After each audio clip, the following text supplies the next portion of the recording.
wanting to be happy, like that desire itself, can actually lead to suffering. So we're going to be like unpacking all that good stuff today. Yeah, it's a bit of a head scratcher. We're like hardwired for connection, right? We want to belong. Totally. But then that longing to fit in, it can backfire and make us miserable sometimes. Yeah, it's almost like a paradox. The book, it starts with this quote that I was just like, whoa. It says, all happiness in the world arises from wishing others to be happy. All the suffering arises from wishing oneself to be happy.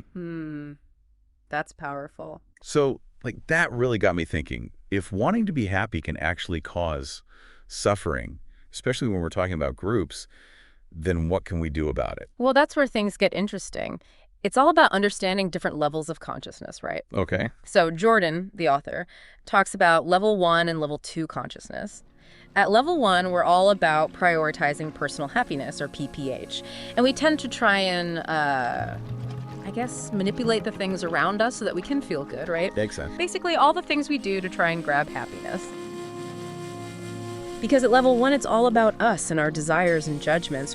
We're striving for this favorable Jessie, which stands for judgment, emotion, situation, and self-image. Okay, so if we're stuck in that level 1, like me mindset, how do we shift out of it? Well, that's where level 2 consciousness comes, in equanimity. So instead of instantly reacting to those I want to be happy thoughts with like, no, bad thought, or yes, more of that, we can practice A3CBM. A3CBM. Yeah, it's a mouthful. It stands for accept, acknowledge, appreciate with compassion, and beginner's mind.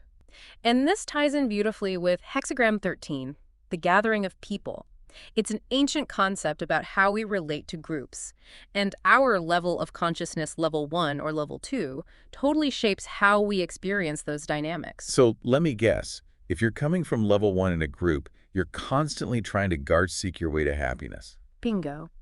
And it usually leads to conflicts, drama, the whole 9 yards. Right, because your happiness depends on everyone else and everything going your way. Exactly. And they might fall into the Cartman drama triangle, blaming themselves or everyone else when things don't go according to plan. Oh, I've totally been there. Picture this. Someone's always trying to be the center of attention, or they manipulate every situation to fit their perfect image. Classic level 1 behavior. But if you're operating from level 2, you'd be approaching the group with equanimity, right? Absolutely. The focus shifts to genuine connection, contributing to the group, and just accepting things as they are. So you're not constantly trying to guard-seek or maintain that perfect Jessie anymore. Exactly. Your happiness isn't riding on external validation or specific outcomes. This is so insightful. I mean, it really highlights how understanding these different levels of consciousness can totally transform how we experience group dynamics. 100%. It's like this secret weapon for finding true happiness and connection, not just in groups, but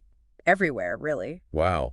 So it really makes you think, like, what if we all tried to shift from that level 1 to level 2 perspective? How would that change things in our families, our workplaces, even those crazy online communities we're all part of? It's a powerful question, and one worth pondering, for sure. Definitely something to think about. All right, everyone. Until next time. See ya!